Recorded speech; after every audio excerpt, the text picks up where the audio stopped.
اصدقائي متابعينا عشاق السيارات، حلقه النهارده هي حلقه فنيه بامتياز، لان احنا في خلال الحلقه دي هنتفرج في شرح عملي الفرق ما بين انواع الشاسيهات او قواعد البناء للسيارات، بحيث ان انت اولا هتعرف نوع قاعده البناء او الشاسيه بتاع عربيتك، وثانيا بقى وده الاهم ان انت بعد كده هتقدر ان انت تعرف النوع مجرد النظر، هفهمك ازاي، وكمان هتعرف مميزات وعيوب كل نوع من انواع الشاسيهات، بحيث ان انت لما تيجي تشتري عربيتك الجديده تقدر ان انت تختار الشاسيه المناسب لاحتياجاتك، لان زي ما هنشوف خلال حلقتنا ان كل نوع شاسيه له مميزات وله عيوب. مبدئيا كل السيارات في العالم بتتبع نمطين في قواعد البناء او في الشاسيه بتاعهم. النمط الاول بيكون اليوني بادي، اللي هو زي العربيه الكيا بتاعتنا الملاكي العادي، اللي هو نظام اللي بنقول عليه شاسيه علب، او الشاسيه بيبقى كله قطعه واحده، هو جزء من بدن السياره. والنظام الثاني بقى وهو النظام الاقدم والاعرق، هو النظام اللي هو بادي اون فريم. النظام ده اللي يستخدم حاليا في السيارات البيك اب وسيارات النقل والسيارات المفروض الدفع الرباعي اللي هي اس يو في، بس اللي بجد مش الاس يو في اللي احنا بنتفرج عليها حاليا. طبعا مبدئيا هنتفرج عملي هنا على السياره بتاعتنا ريلاي ار 8 من نور الدين الشريف من شركه شيري العالميه. هنتفرج على النظام بتاع الشاسيه بقى القوي، واعرفك يعني ايه شاسيه قوي. هتشوف بعينيك الفرق ما بين شاسيه الملاكي والشاسيه العربيه دي. دلوقتي يلا بينا نبدا الجزء العملي بتاعنا اللي اوعدك انه هيكون مختلف. يلا بينا. هنا احنا هنتفرج دلوقتي على نظام اليوني بادي او الشاسيه العلب او الشاسيه اللي بيبقى قطعه واحده. يعني ايه شاسيه قطعه واحده؟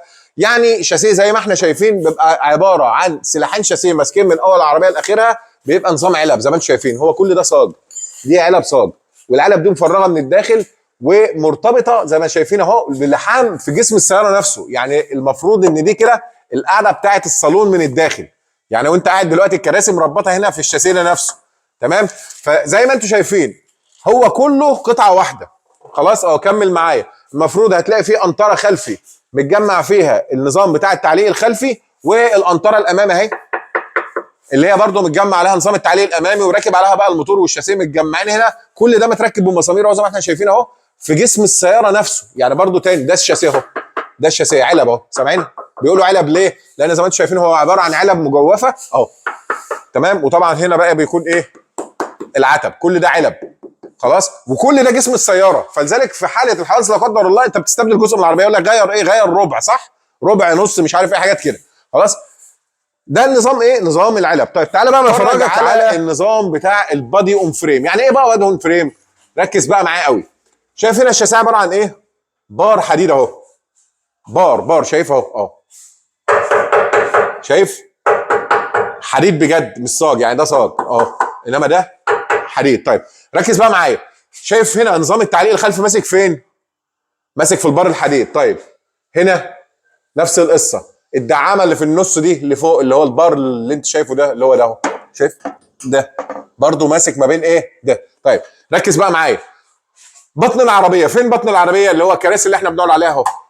ماشي؟ لاحظ بقى ان ده راكب على جسم الشاسيه، بمعنى ان انت معاك شاسيه اهو.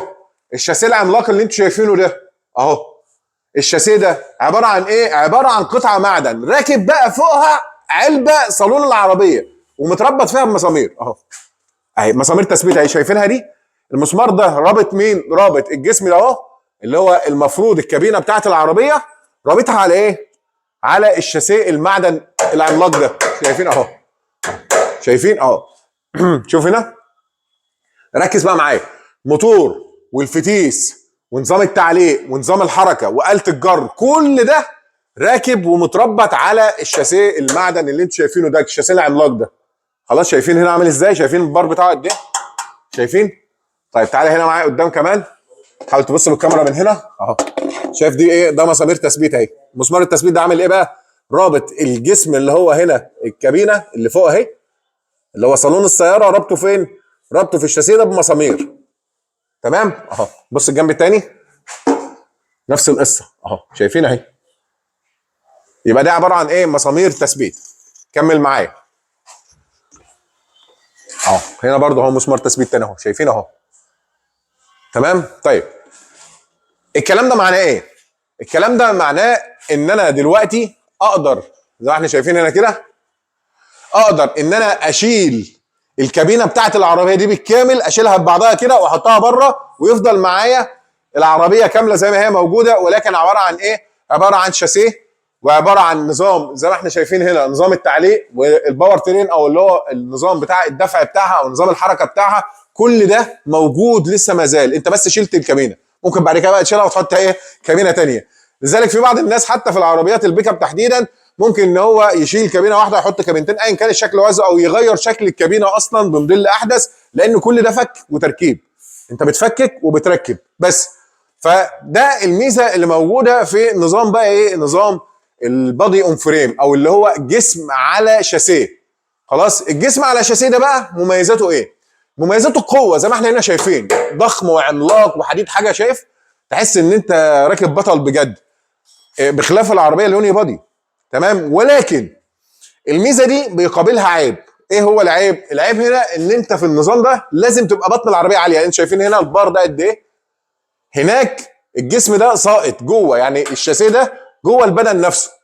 خلاص، لان هو البدن حته واحده، انما بما ان ده بدن راكب فوق فريم او فوق شاسيه، ففي الحاله دي انت بتحتاج ارتفاع اكتر. فلذلك دايما هتلاقوا النظام ده مستخدم في ايه؟ مستخدم في سيارات الدفع الرباعي، مستخدم في سيارات الاس يو في، بس اللي بجد مش الاس يو في اللي احنا بنتفرج عليها دلوقتي، مستخدم في عربيات النقل، اللي هو إن الارتفاع ده اصلا حاجه مطلوبه مش عيب. طيب، النظام ده اقوى لان زي ما احنا شايفين هنا انت قادر ان انت تركب نظام تعليق جبار. شايفين هنا العربيه هنا تحديدا اللي احنا بنتفرج عليها تاني، اللي هي العربيه الريلاي ار 8، اللي هي عربيه من شركه شيري العالميه. طبعا انتم يمكن هتشوفوا هنا الاختام بتاعت شيري اهي، شايفين؟ تمام. العربيه دي يا جماعه زي ما شايفين ان انت عامل نظام تعليق جبار. شايفين انتوا هنا الديفرنشيال الخلفي عامل ازاي؟ شايفين؟ طبعا بخلاف العربيات الملاكي بتبقى حاجه صغننه قوي. خلاص، فهنا بيديك قوه. القوه دي بقى انت محتاجها في ايه؟ محتاجها ان انت تطلع بقى جبال، تطلع صحراء، تكسر، ترزع، تعمل، تحمل اوزان. كل ده مناسب للفئه دي من السيارات. انما النظام اللي احنا هنشوفه هنا، يمكن كده بص، خليك لف كده معايا زي ما انت. النظام هنا اللي انتوا شايفينه اللي هو اليوني بادي، هتلاقي ان فيه ميزه اللي هي ايه؟ ان هو ارتفاع البطن بتاعته منخفضه، مناسب للعربيات الملاكي اللي بتجري، ولكن في نفس الوقت ضعيف، لان هو الجسم كله عباره عن ايه؟ كام بار صغيرين كده، علب صاج. تمام. طيب، ده مش بتاع احمال، مش بتاع ان انت تطلع في جبل تكسر تعمل، ولكن مناسب اكتر ايه؟ للسرعات، لان انا عايز النظام بتاع العربيه في حاله السرعات، انا عايز العربيه يكون وزنها يعني قدر المستطاع ما يكونش كبير عشان اقدر اجري بيها، وفي نفس الوقت يكون ايه؟ يكون منخفض، اللي هو مركز الثقل بتاعها او مركز الجاذبيه بتاعها يكون منخفض. كل ما كان منخفض اكتر كل ما ادانا ثبات اكتر. طيب، يبقى العربيات دي مناسبه لايه؟ او الشاسيه اللي هو البادي اون فريم مناسب لايه؟ مناسب للتحميل، مناسب للجر، مناسب كمان للطرق الوعره. هو ممتاز في الحته دي، بخلاف وعلى النقيض بتاعه النظام بتاع اليوني بادي. طيب، ده بالنسبه لنقاط القوه ونقاط الضعف. طيب، ايه تاني نقاط ضعف هنا بالنسبه للنظام ده؟ ان هو بيكون تقيل شويه، لان طبعا انت عندك كل المعدن اللي انتوا شايفينه الجبار ده وزن زياده، فبالتالي بيكون استهلاكه في الوقود اعلى شويه من نظام اليوني بادي، لان اليوني بادي بيكون اخف، علب صاج مفرغه كلها، وفي نفس الوقت مدمجه، فحجمه ووزنه خفيف، بخلاف الدنيا هنا. طيب، مين فيهم الاقدم ومين الاحدث؟ طبعا الاقدم بلا منازع وهو الاساس هو نظام البادي اون فريم، او نظام الشاسيه اللي احنا شايفينه ده، ان جسم العربيه يبقى كله على شاسيه. لو تفتكروا من العربيات بتاعت زمان الفورد، واول عربيات تم انتاجها في العالم، ومرسيدس والكلام ده كله، كان بيبقى عباره عن ايه؟ عن فريم، او نقدر نقول شاسيه، وبيركبوا فوقه الكابينه بتاعه العربيه زي الكاريتا كده بتاعت زمان. تمام. هي دي نفس الفكره. فهو اذا هو ده النظام الاقوى والاقدم والاعرق، هو نظام البادي اون فريم. طيب، دلوقتي بعد ما عرفت مميزات وعيوب كل واحد، انت تختار ايه؟ او انت تحب عربيتك الجايه يكون نظام الشاسيه بتاعها ايه؟ ومبدئيا انزل دلوقتي وبص تحت عربيتك، لو لقيت الشاسيه بالحجم ده وكبير ولوحده، وجاي زي ما قلت لك نقاط تثبيت رباط، نقاط التثبيت هنا مش لحام، رباط، زي ما شايفين كده مسامير مثبته الصالون بتاع العربيه او الكابينه بتاعت العربيه على الشاسيه، يبقى انت كده بتتبع النظام الاقوى، نظام العمالقه، نظام البادي اون فريم. اما لو لقيت العربيه بتاعتك كلها علب شاسيهات كده صغيره زي ما احنا شفنا في نظام اليوني بادي، نظام الملاكي، اكيد يبقى انت تبع النظام الاخف والاضعف، ولكن الاوفر في استهلاك الوقود والاسرع على الطريق.